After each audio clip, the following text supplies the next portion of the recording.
I pray to the divinity in you.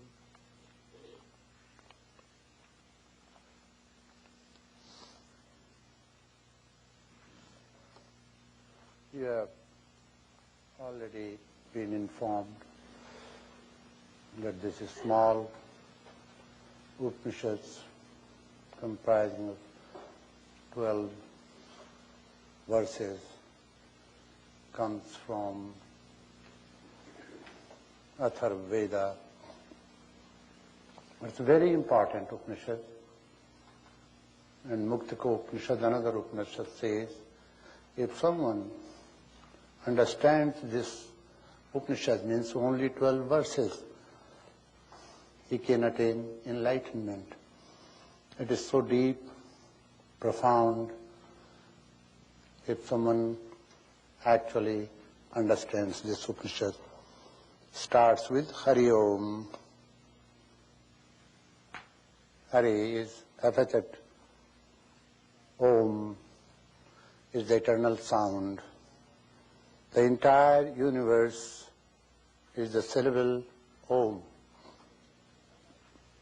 In the Bible also it is said, in the beginning there was Word, and Word was God, and God was Word. And what was that word? That word was Om. Because there is only one sound that can be produced by opening the lips and by keeping them closed. With your lips closed, if you hum any sound of any language, it will come as Om. A from the throat, then like other words come out of our vocal cords. U rolls down and M comes when you seal your lips. Hum any sound of the world, any of any language, it will come as Om. The following is the exposition of Om. Everything in the past, present and future is verily Om. It shows how can you come out of the conditionings of your mind that's called past, present and future. It's difficult to comprehend. Something about present, we all know about the past. How your past thinking, actions and emotions make a space in the deep down of your consciousness, unconscious mind, where they live for a long time.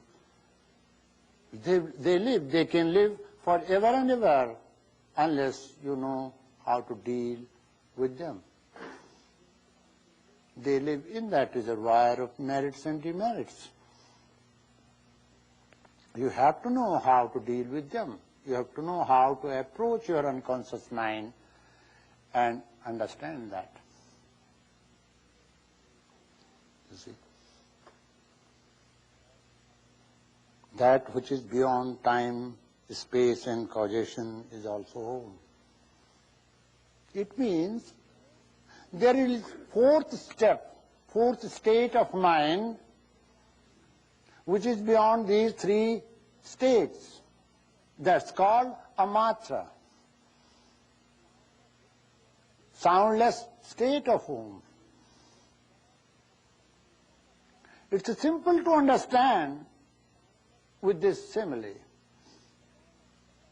You stand on the banks of the Ganges or any river, just to know the sound coming from the river. If you follow the flow of the river, you will never find how from where the sound has come, originated.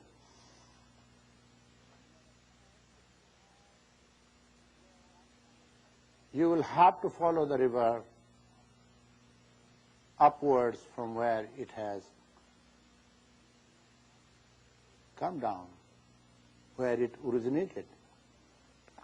Finally, you will find a place where there is no sound at all. All the sound verily come from that where there is no sound, means silence. When you learn to put yourself in a situation by understanding how to sit, how to breathe, how to have coordinated mind, and how to go beyond, and then put yourself into absolute sound, absolute silence, you will never understand that. This inward process can be practiced by us, but we hardly make effort to do that. First of all, we are not trained to do that since our childhood. No one teaches us how to sit still, how to breathe in a serene way, how to be calm. So that culture, that tradition we have lost. We have only learned how to sharpen our intellect and then employ the senses, so that the intellect employs the senses and goes to the external world, gross world, the world of objects, and collect the data from the external world. That is all. We do not know anything beyond this. Physical sciences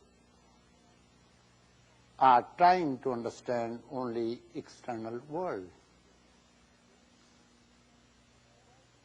Physicists say, why do you want to know anything about dream? It's sleep. It's a simple thing.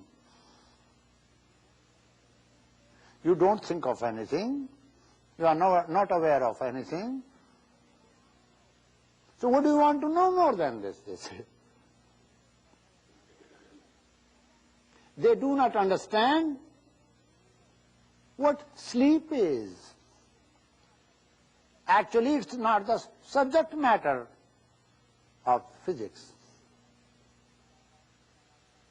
Psychologists are trying to understand about dreams, which is called tejas.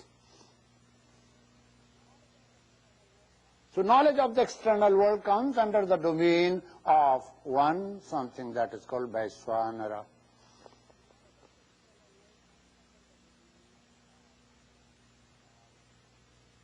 About the sleep, prajna.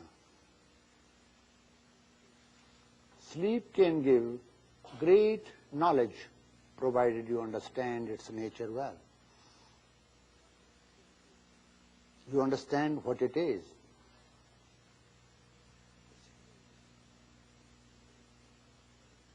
So we'll systematically explore all these three dimensions and then try to go or attain the fourth dimension called Turiya.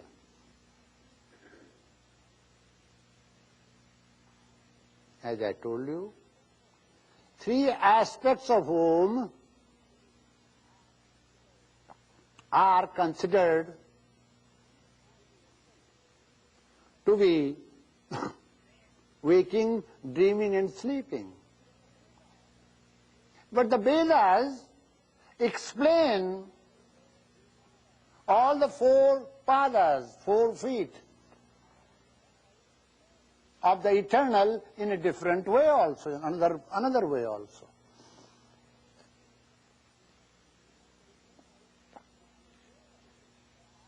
The Veda says, Padovasya Vishwani Bhutani Trivadasya Mritanduvi.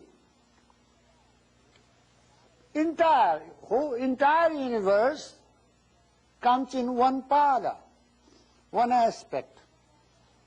It is only one aspect of the Brahman, of the absolute truth. What happened to Tripada? What happened to another three aspects? So there was a conference of sages and wise men, and nobody would explain that, because it is written, Tripadasya Mritanduvi. Three padas, three aspects are eternal. So one of the old sages got up and said, it's very simple to know. Sat, Chit and Ananda. These are three padas. Peace, happiness and bliss. These are three aspects of the absolute, and one aspect is called Maya's aspect, this whole universe.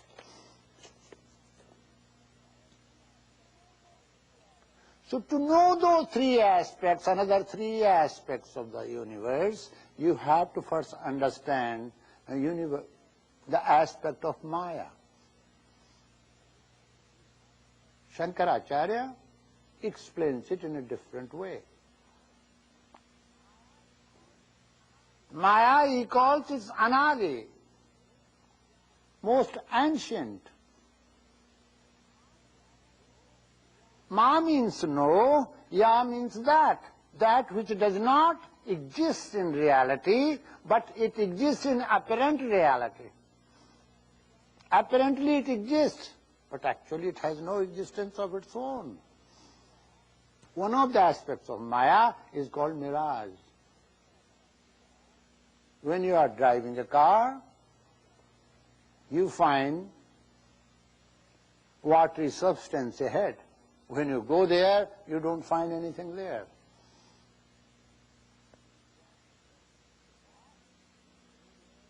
Optic, you see,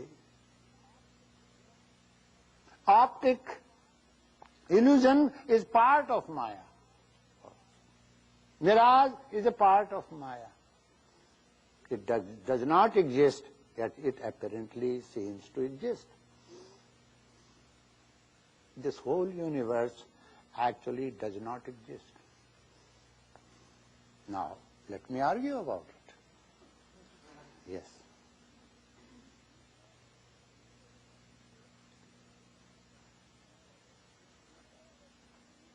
If we say that this tree does not exist, that is true. See, apparently exists, but it has no existence of its own, for its existence lies in the seed.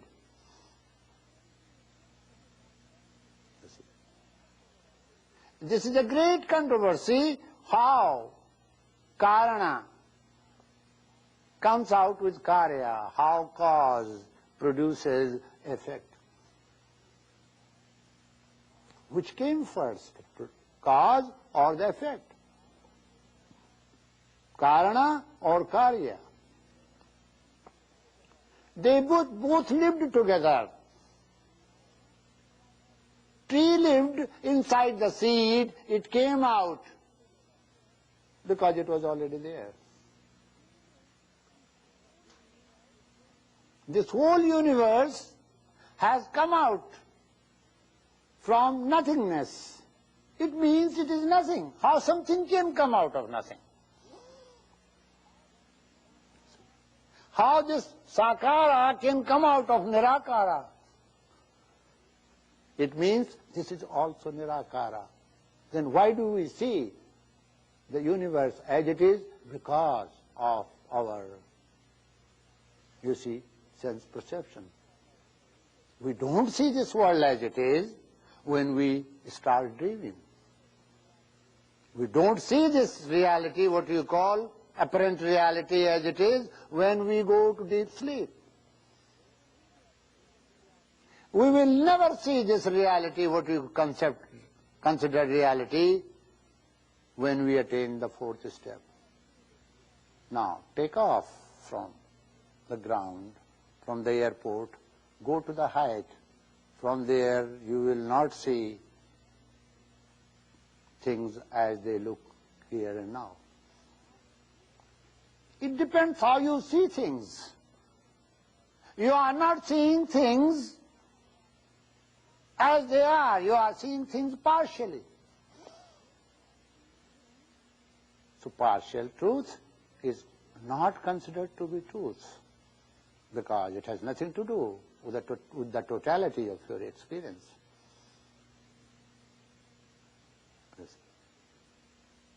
The way you see the world is not like that. Because you see the world with little windows called your eyes, with little instruments used. When you close your eyes, all things vanish.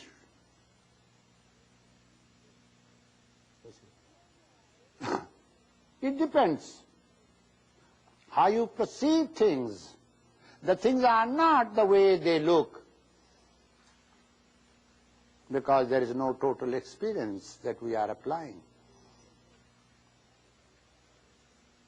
Let us go to another step, which is called dreaming step. Perhaps we will understand better by swanara, this external world, by understanding dreaming state also, by understanding sleeping state also, and by knowing, understanding and attaining that summit which is called Turiya.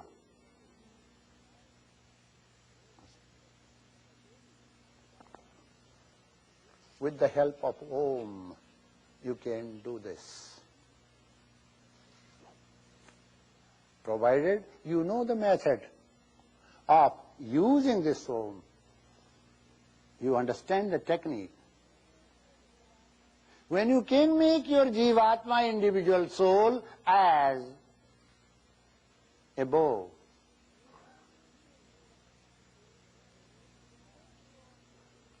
you can make this whole being, whole body as a bow, and your individual soul as arrow. And with all your might, you send that arrow to the target called Brahman, the absolute reality. Then you will know what the reality is. Somewhere in the Upanishad says, Pranava Setu. Om is also called Pranava. According to Patanjali, the codifier of yoga science, Patanjali says that if you learn to establish a bridge from this shore to the other shore with the help of pranava, you have accomplished your task.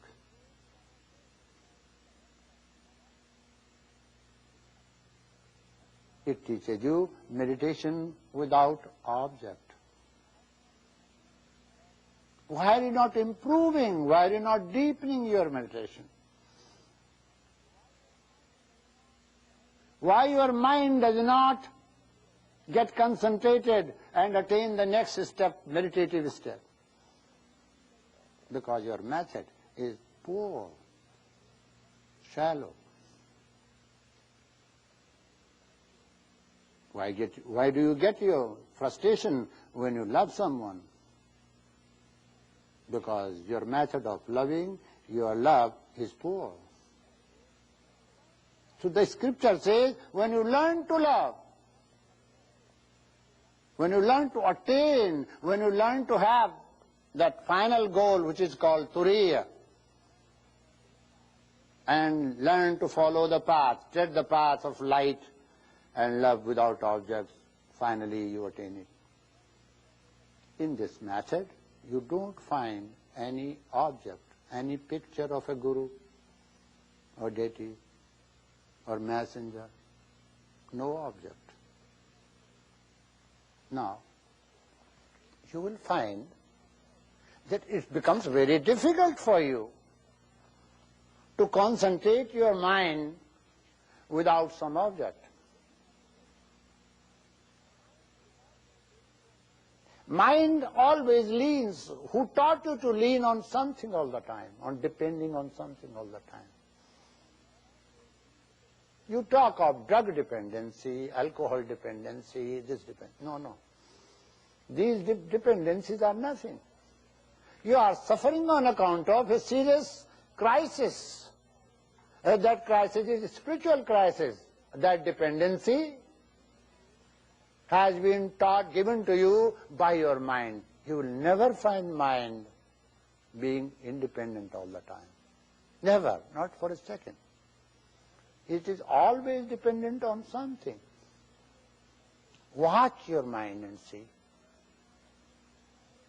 Is there any moment when your mind is free from the object or from the image? No. We have to learn to make our mind independent first. Free from the imageries, free from the objects, free from imaginations. Then mind will be capable to fathom the deeper levels of our being, subtler levels of our being.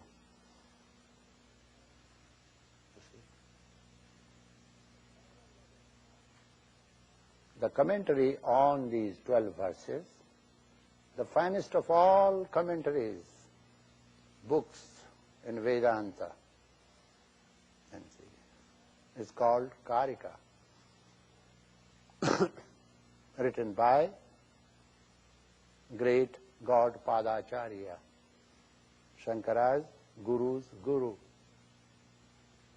It is said that Narayana revealed that knowledge to the great Nara, God Padacharya, and that is why the commentary Karika was received by him. The terse, most terse, abstruse, and difficult scripture in the library of man, Vedantic literature, is Karika. Karika means commentary on these 12 verses. And Shankaracharya again made a tika, another commentary on Gaudapadacharya's commentary.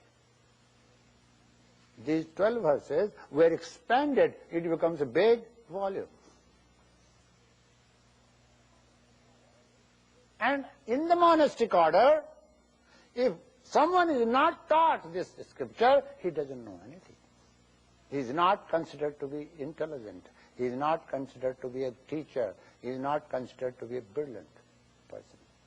One has to learn this scripture. This scripture is accepted by both Hindus and Buddhists. Nowhere this scripture talks about God, any deity. It talks about 3 states and leads you to attain the 4th stage, 4th step. By analyzing first the external world, that is called Vaiswanara. What is the nature of the external world? When the consciousness rolls down, it does not come down bit by bit. It flows. When it has come out to the external world, how does it look like? If there is no consciousness, how will we know? We know and know that we know because of the consciousness within us. External lights, external help is just a support. Actually, we know because the knowledge that lies within us, that helps us to realize ourselves is already within us. But what to do? Our traditions are shallow. It has nothing to do with the truth. Our cultures are sensual, and we do not understand this. Look, ye human being, you have not known yourself and you are trying to know others. How it is possible? The prime duty of a human being is to know himself, and then self of all. The same self that dwells within you dwells in others. You have to know that self, and that is called center of consciousness. You think that you are able to see through your eyes? That's true. The eyes do not see, you see. They are only gates. The light is within you. The senses function because there is a power within you. The moment you come to know that power and then understand the same power is universal power, the same power is called Vaiswanara. If it is examined in the external world, same power is called Tejasa, the same power is called Prajna, and the same power is called Turiya. But then, the space that is within the glass is not horizon. When we break the glass, it becomes that.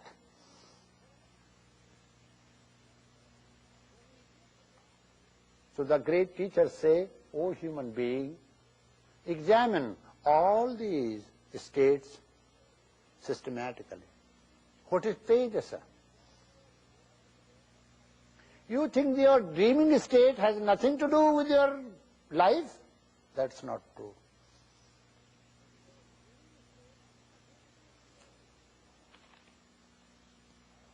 You see. How will you know about your dreaming state and what is dreaming state?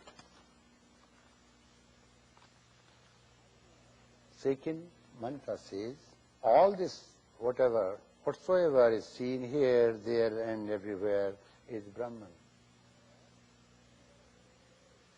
Tell me, is there any space? Tell me, is there any place where there is no Brahman, where there is no ultimate reality?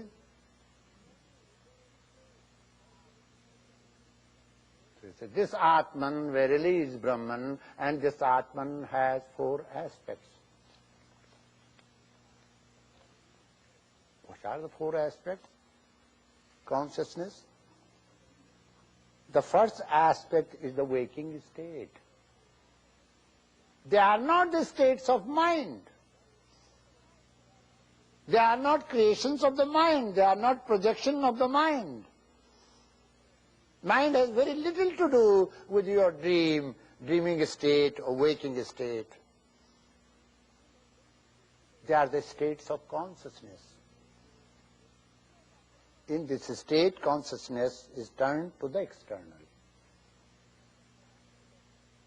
When consciousness is turned to the external world, then that is called Vaiswanara, and that is called waking state. Now see, we human beings have not yet understood even right utilization of that state of mind which is called waking state.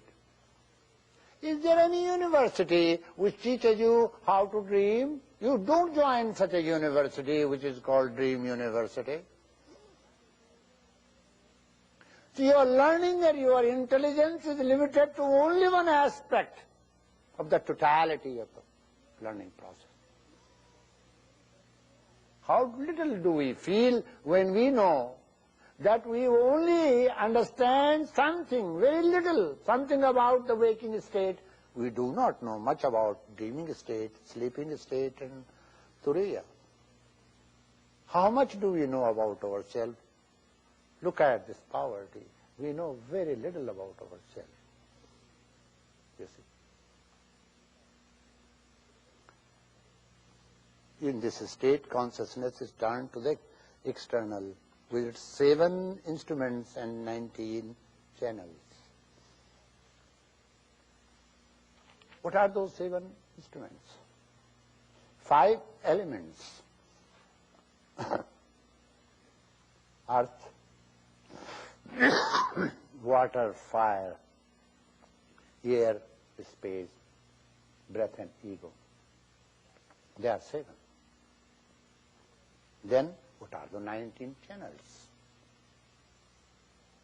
19 channels are 5 cognitive senses, 5 gross senses, mouth, hands, feet, and front and rear gate, these 10. 5 pranas, prana, dhyana, udana, and samana. And 4 antakarana, different aspects of antakarana, mana, manas, chitta, buddhi, and ahankara. These are 19 channels. When we understand their functions well, we know how the consciousness came to the external world and what are the limitations of human beings when he sees, when he knows consciousness only in one aspect, that is called external world.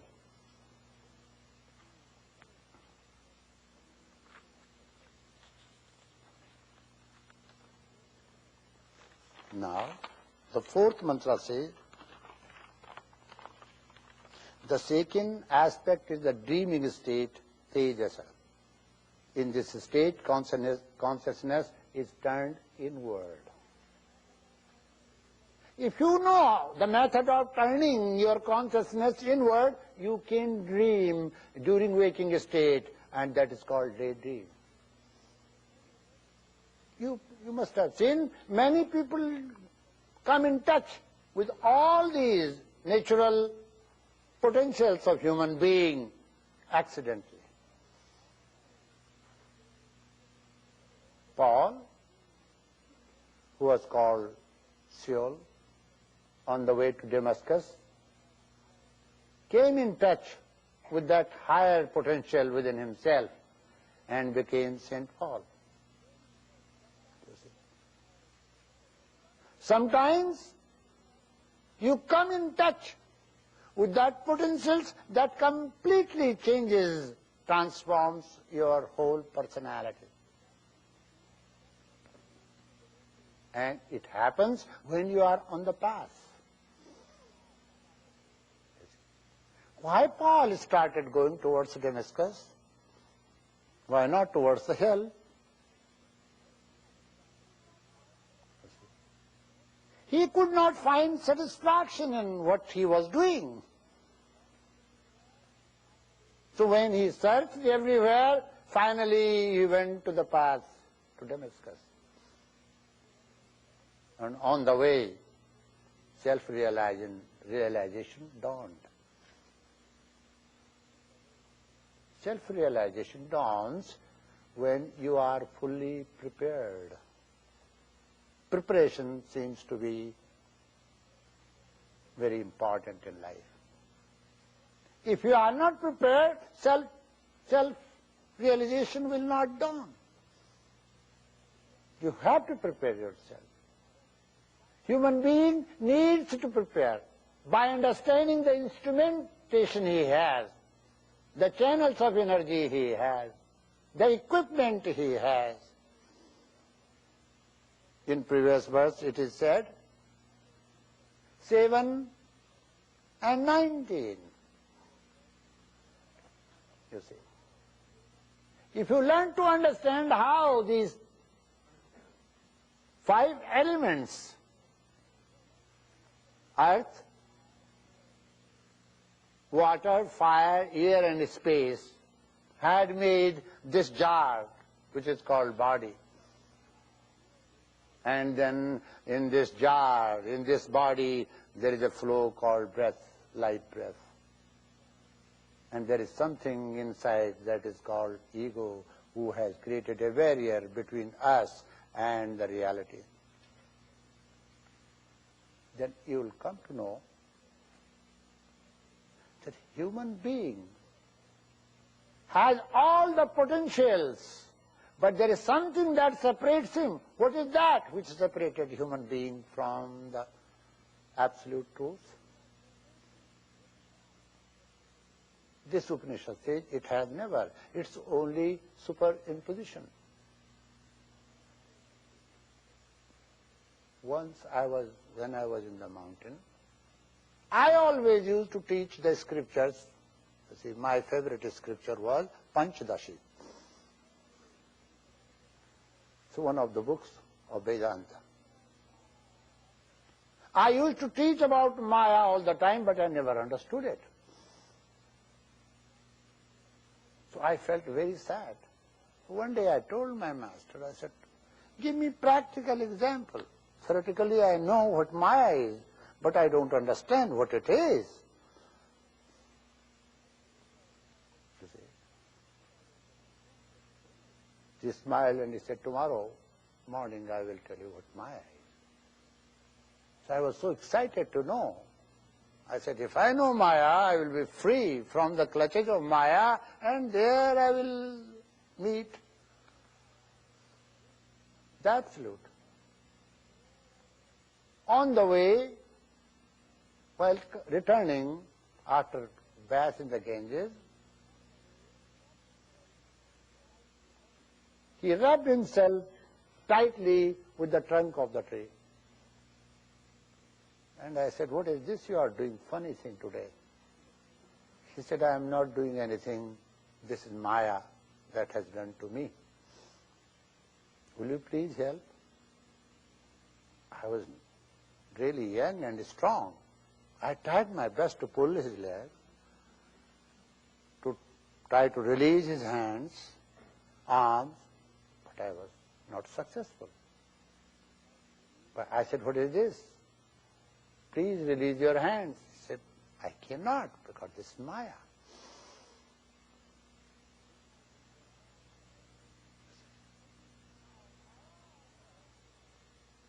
Now, Maya also has limbs. What do you mean by Maya? When I started perspiring, he said, are you tired in releasing me from the bondage of Maya? I said, yes. He said, now I have decided to release myself from the bondage of Maya, and here I am free. It is your decision to be in the bondage of avidya, ignorance, or to get released. This is no one's decision. You are the way you are because you wanted to be this way, that's why you are this way. Nobody plans for you. This is your own planning.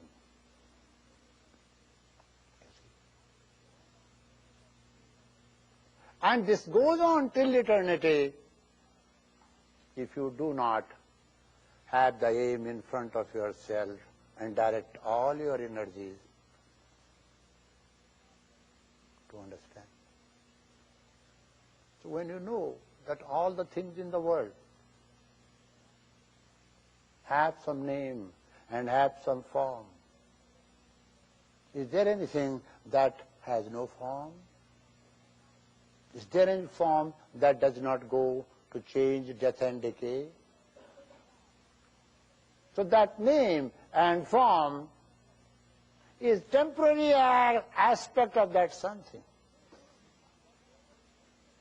You see. That goes on changing.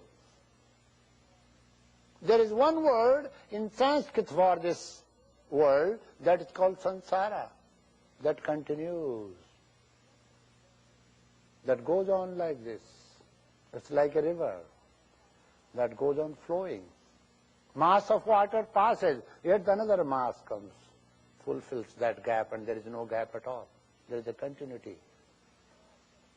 We all will go away, another will come. There will be continuity. This world always remained crowded, overcrowded.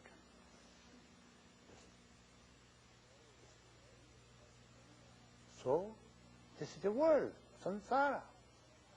Now we see the external aspect of this samsara, in this universe, and that external aspect is called Vaiswanara. When same consciousness is turned within, here lies the secret for the sadhaka. You will have to use a method of withdrawing the senses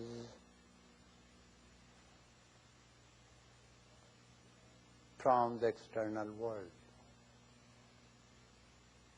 That is called sparsha yoga, yoga of touch. If you analyze two things in your life, one is called pain and another is called pleasure, you will come to know pain and pleasure, these two stimulations you receive when your senses contact the matter. Gita explains it this way: Matra sparsastu kaunte sukh dukh. Matra sparsastu kaunte shitosna sukh dukkhada. You feel pain and pleasure, heat and cold, because your senses contact the objects in the external world. If you can stop doing this, you will not feel pain and pleasure. You will not feel heat and cold. So all the time you practice to contact the external world, the objects of the world, with the help of your senses. You do not know how to withdraw your senses, sense perception. That is why in yoga ladder,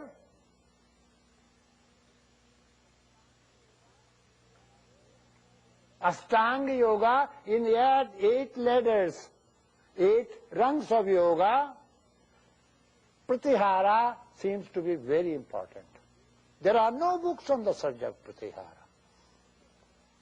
There are books on the concentration, there are books on, you see, meditation, there are books on samadhi, but there are no books on Pratihara, because it's a practical technique that you should learn to withdraw your senses, to turn inward. Because these senses are helping you contacting the external world.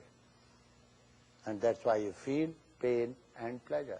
You have to be free from pain and pleasure. At least you can be free. I have noticed there was a Swami who fell down from the mountains. These are not stories, something real I tell you. See, his 3 bones were broken. I took him to the doctor, and doctor said, I want to give you anesthesia. He said, what is that? He did not know what it was. He said, it's that gas-like something which will lead you to a state where there will be no pain. He said, it's easy for me. How long will it take for you to do the operation? To perform the operation? He said, half an hour. He said, sure, within half an hour's time you can do your job. If you need more time, let me know now.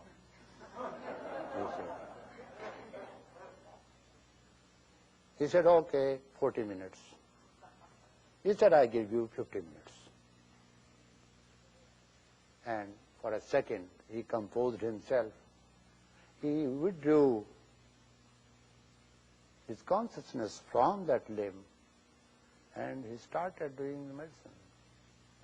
operation.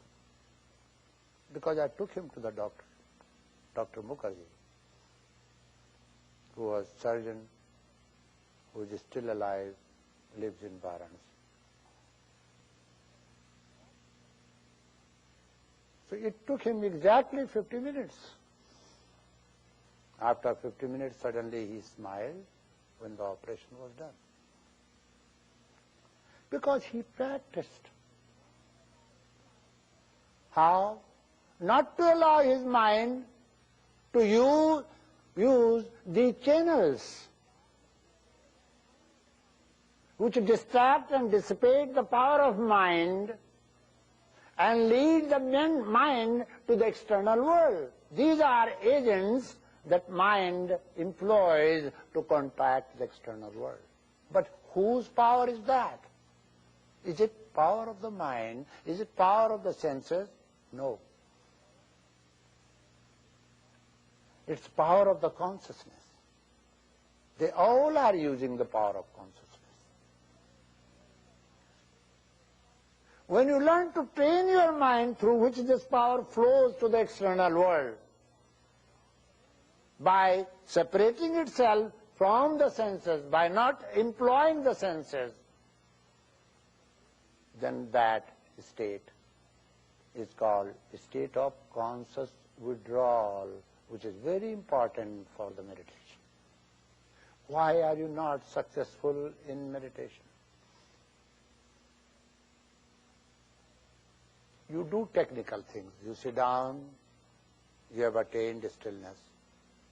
You have attained head, neck and trunk in a straight line. Then you attain breath. After that, you do not know, because something more subtle comes. You do not know how to withdraw your mind, because you are in habit of employing the senses. How not to employ the senses during that time, so that your mind, instead of flowing to the external world, starts turning within. So what you actually need, you need to make your mind inward. You need to make your mind one-pointed, both. Inwardness and one-pointedness. If you make mind one-pointed, it means we are using some sense, and with the help of, through that sense, we are making mind external and one-pointed. No. For meditation, you need to make mind one-pointed, of course, but at the same time inward. That's what this mantra says. Now, nature makes it inward, and that's called dream. See? Natural power in you, there is some power in you that makes your mind, that turns your mind inward, and then you start dreaming. During that time, your mind you are not in touch with the external reality. You go to different state of reality, and that is called dreaming reality. That you can do consciously, by not allowing your mind through which that consciousness flows, by not allowing your mind to employ the senses, and there you will start dreaming. That which you call dream can also be done consciously. That's why the yogis do not dream. As you householders say, sweet dream. You see, if you tell a yogi sweet dream, he will definitely kick you. He said, what do you mean by sweet dream? I am practicing a state of dreamless, deep sleep, sleepless sleep, and here you say sweet dream? That if you learn that Sparsha Yoga, by knowing the technique of withdrawing yourself voluntarily, not allowing your mind to flow with the senses and making it inward, which is called Sparsha Yoga, then you get to a state of dreamland. Now there are varieties of dreams. Don't think that if you have learned to make your mind inward, you have controlled entire dream world. There are varieties of dreams. One day you overeat and have some, because you have overeaten, you have some gastric problem. That day you will dream. That is not called dream. That is called nightmare. Because your mind, your jiva that is experiencing dream is influenced by the external problems. What do you call nightmare? Nightmare is a part of dream that comes from dreamland, but it is not actual dream. It is artificial dream. When somebody is under the influence of anesthesia, and when he comes out of that anesthesia influence, you see, that state is also like dream-like state. During that time, I have seen police people interrogating the patients. The husband always pretended that he never goes out with other women. And his wife thought that her husband was like angel. But suddenly something happened. He was taken to the hospital. And the nurse, she became friendly with the nurse. This is a true story. Yes. So nurse said, do you want to know a real character of your husband? She says, what do you mean? My husband is very honest to me. He says, all husbands are honest. But what to do with their nature? By nature, they are polygamists. He said, but my husband is not like that. He said, I don't believe that. All men are like that. You see, I don't trust them. Because they are meant that way. And they started arguing. You see. He said, if they don't go outside with other women, at least they think. They brood. They remain in their dream. Okay. So your husband is under the influence of anesthesia.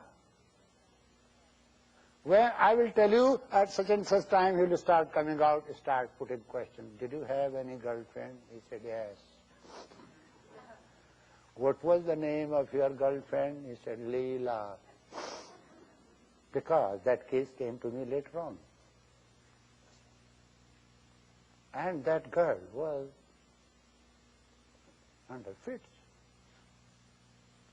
She said, I thought my husband was angel, but my husband had a girlfriend before he married me, and her name was Leela, and he never told me this. I tried my best to pacify her. I could not. You know. Still today she is prejudiced. She does all the things for him. She looks after him, adores him, but she has in her mind, oh, these men are like that.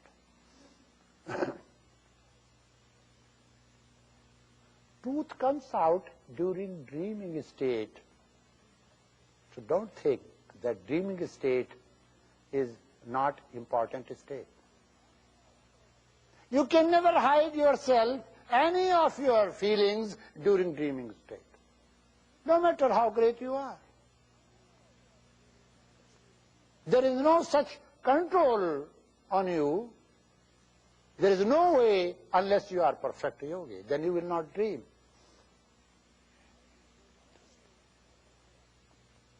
Why yogi cannot dream or doesn't dream, and why ordinary people dream? This is the point. When the consciousness turns from the external world inwards, that is, then it comes, you start getting into the dreaming land of dream. There is actually nothing inside. Yet you create during dreaming state. What do you create? That which you cannot create in the external world. In the world of objects, the same thing your mind creates without objects. There will be no bricks, yet your mind can create a home, house. Now, I'll tell you varieties of dreams. Many of you have gone through this because I also went through this. I was rushing towards examination hall and getting late. And I was very sad that the examination hall was far away and yet I had to go. Most of you will have the same dream because our problem is the same, was the same. There is similarity in dreaming too. If we all have a problem of building a house, what type of dream we will see? That we are building a home in our dream, because we all have problems. Any desire that is not fulfilled in the external world, that creates a heavy burden in human mind, and dream is let out of that state. So therefore, dream is therapeutic. Nature has created a therapy, and that is called dream. It's a great therapy. But who needs therapy? Those who are sick.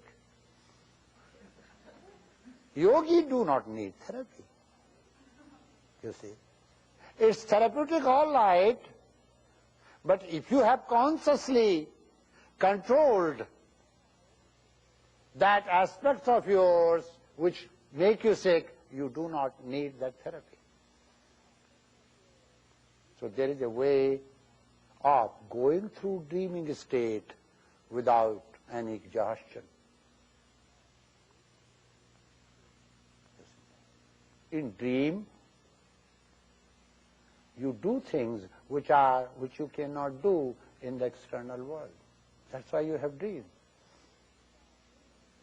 Dream is great pacifier. Dream is great remedy. Dream is great therapy. Dream is great solace.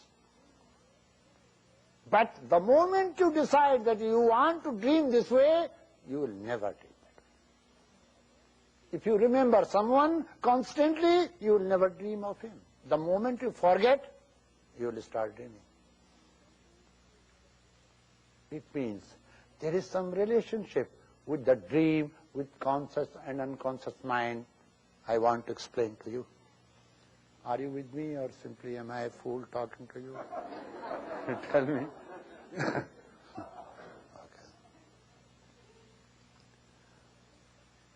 Waking state.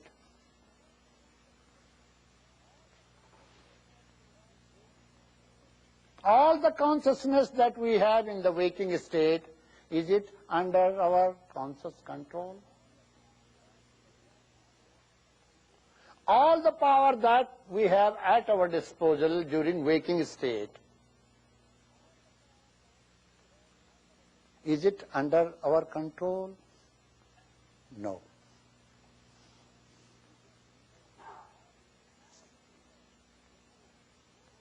Our entire universe uses adjectives like good and bad because of only one step, that is called waking. During waking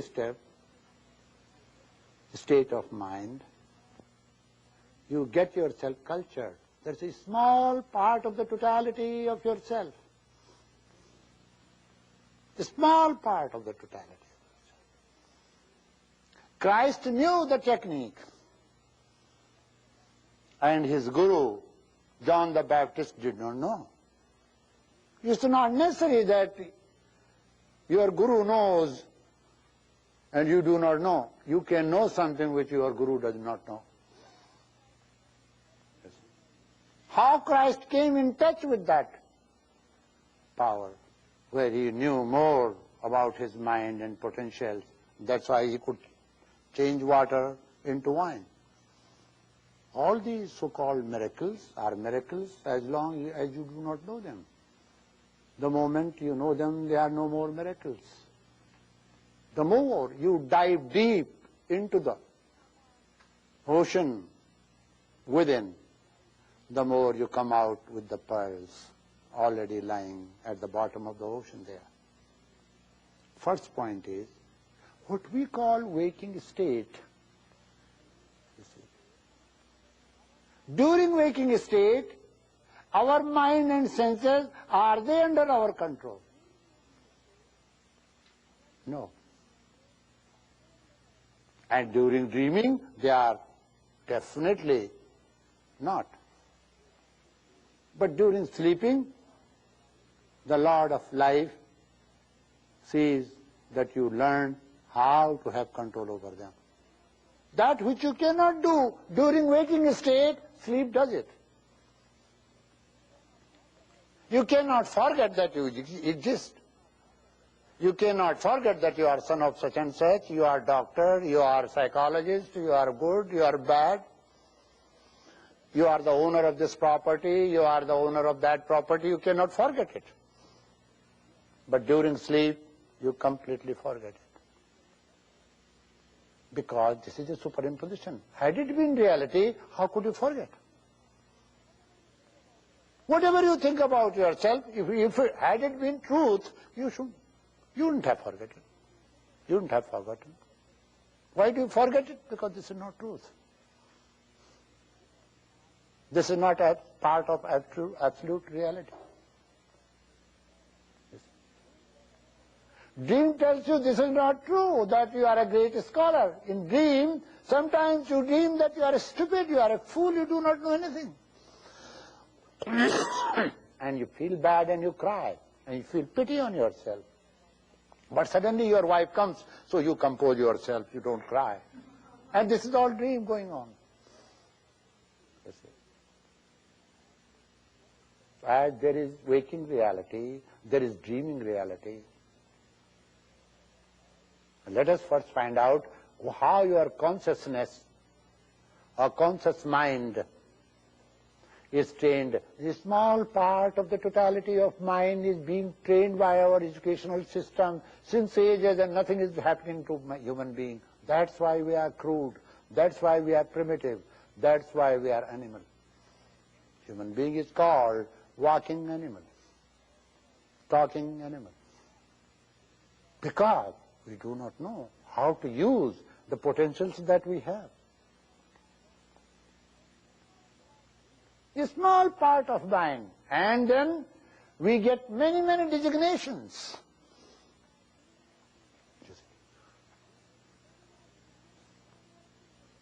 Even waking, this small part of mind, waking state, when the senses touch the external world with the help of mind, and mind with the help of the, you see, energy that flows from center of consciousness, this is not under our control. How many colleges, universities and methods from, you see, childhood we learn? Mother says, be good, be nice, be kind, be gentle. Come out in the church, priest says, be this, be this, be this, be this. In the school, teacher says, be this, be this. All the methods are imposed on us, yet we do not know how to utilize that small part of mind, a small part of power, consciousness and energy that is at our disposal. How about the dreaming state? And how about the sleeping state? And how about Turiya? How far are you from your goal? You see. You see. As the physicists and scientists, physical scientists say, you do not need to understand anything about sleep. You see.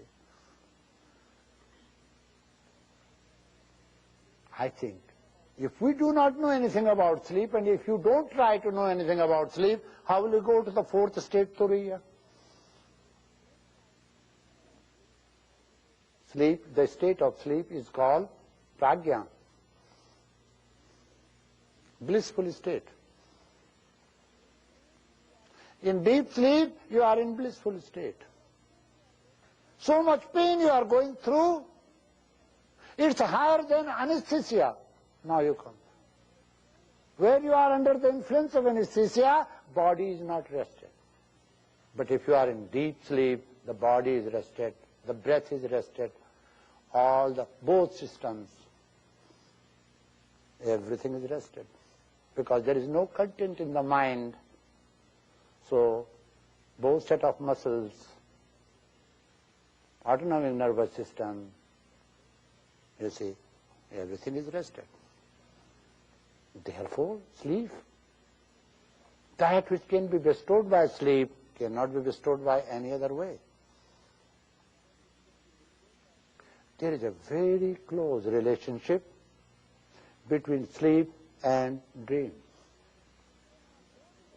You cannot go to bed without dreaming. How can you observe this? One day you should decide that let me see what happens when I go to sleep. I did it. And I could not sleep for many days. I thought, let me see what happens. Where is that moment when one goes to sleep? I want to watch that moment, what happens to me. After 18 days, something clicked here, and then I did not know what happened. I was in deep sleep. 18 days, for 18 days I did not sleep. My eyes were swollen. My body became very heavy. I could not walk. I could not attend anything because I wanted to watch the sleep. While sleep watches my actions, activities. You see. Then my master said, no. You are watching something and you are not fully prepared and you are not equipped for that. There is a way of doing it. And that way is called Yoga Nidra. How to sleep consciously. You people sleep because it's 10 o'clock, it's 11 o'clock, it's 12 o'clock. You have to go in the morning, you have to go to your office, so you need a sleep. What is this? This preconceived idea. This is called hypnotic sleep. Your sleep is not natural. Your sleep is hypnotic sleep. That's not very good. You will see Freud, Adler, James, who used the way of hypnosis. They used because they understood something about sleep. Why did they stop that sort of therapy? Why it is not so popular, hypnosis? Because they found out, James and Adler found out that they came in touch with something with the patient, they created serious problems. Some of them died also during that therapy. They hypnotized and they told patient, and patient explained everything, and they told patient to come back. Patient said, no, I don't want to. Because patient became out of control. And hypnosis means as long as you control someone, hypnosis will work. So she said, come back. He said, no, I'm happy here. So there are many steps. Actually, when we say waking, dreaming, sleeping, and turiya, there are sub-states also. There are various steps in dream. There are dreams which are very pleasant. There are dreams which are very treacherous. There are dreams, they are called prophetic dreams. Such dreams have time also.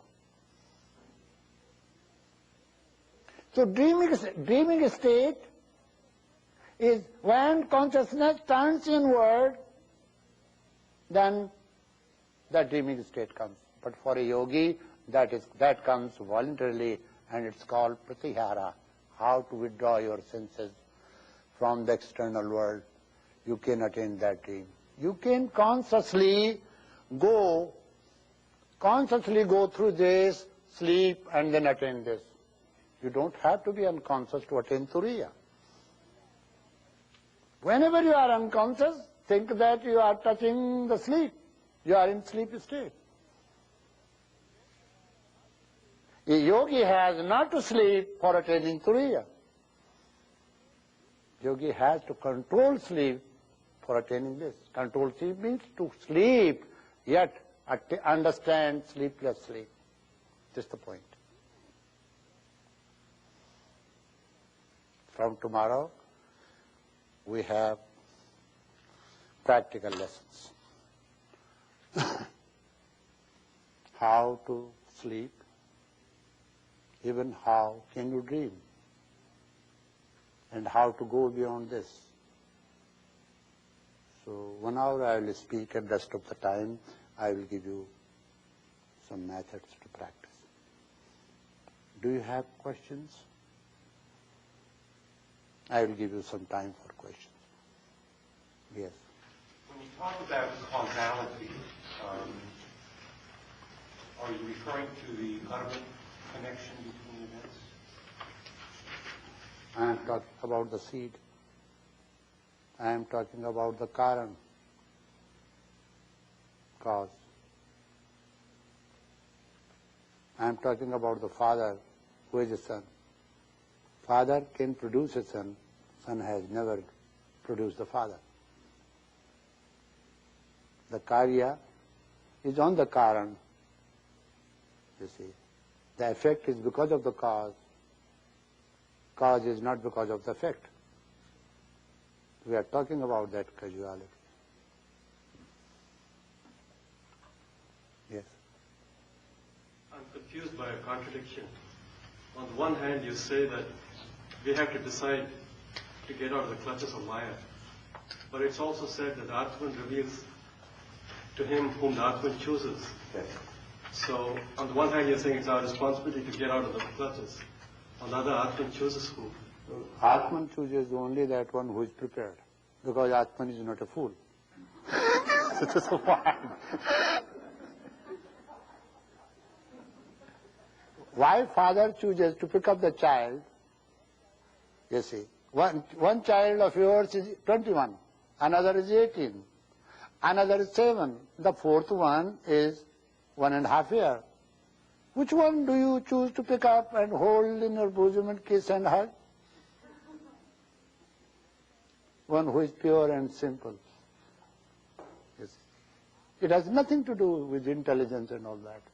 Atman chooses the purest, and if you are purest, Atman chooses you. That's the point. Prepare yourself to be pure so that Atman chooses you. I met a Swami. We used to talk about Brahman, so somebody went over there. He was a student of logic. He said, for you, Swami, everything is Brahman? He said, yes. He said, if I hit you, what will happen? He said, I will hit you twice. He said, why? He said, you think you are Brahman, you can hit me? You're Brahman, nothing will happen? He said, I am also Brahman, I can hit you twice. So think better.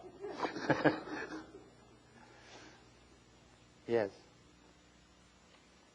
When you withdraw the senses and pratyahara, where do you focus your awareness or concentration so that you don't get led back out to the 5 senses? You have first learned not to go back to the external world. So you should have some subtle objects to concentrate upon. No. There is something between you and mantra.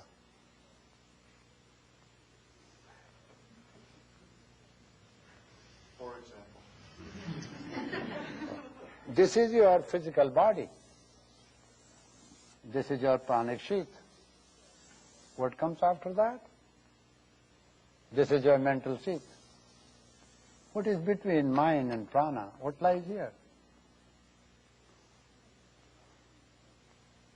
Where two meet, what lies here? When you people talk about chakras, you never put a question to me. What lies between two chakras? What does lie between two chakras? You think tonight, tomorrow I'll explain to you. Oh, that's why I tell students, you don't meditate because you never tell me the practical difficulty. Your difficulties you explain because you have heard from somewhere. You have read somewhere. You see, if you are a meditator, you have a practical difficulty and you will always put your practical. And anybody who puts that, I adore that student, I bow in front of him.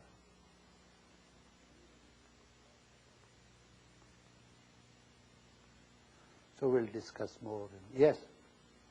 I have a question about meditation, but I sure have some about dreaming. You mentioned there were prophetic dreams and dreams that come from desires. Are there other types of dreams, and if so, how many? Yes.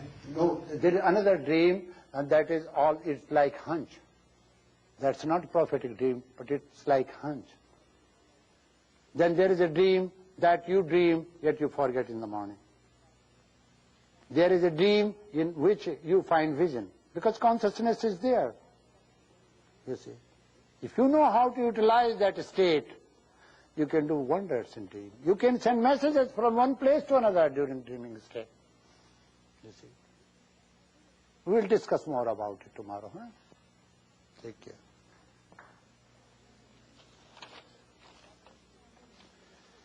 Subject matter is being built. I want you to be prepared for the deeper state. What sleep is. I want you to learn how to handle your dreaming and sleeping state. You see, then it will become easy for you to handle your external state of mind.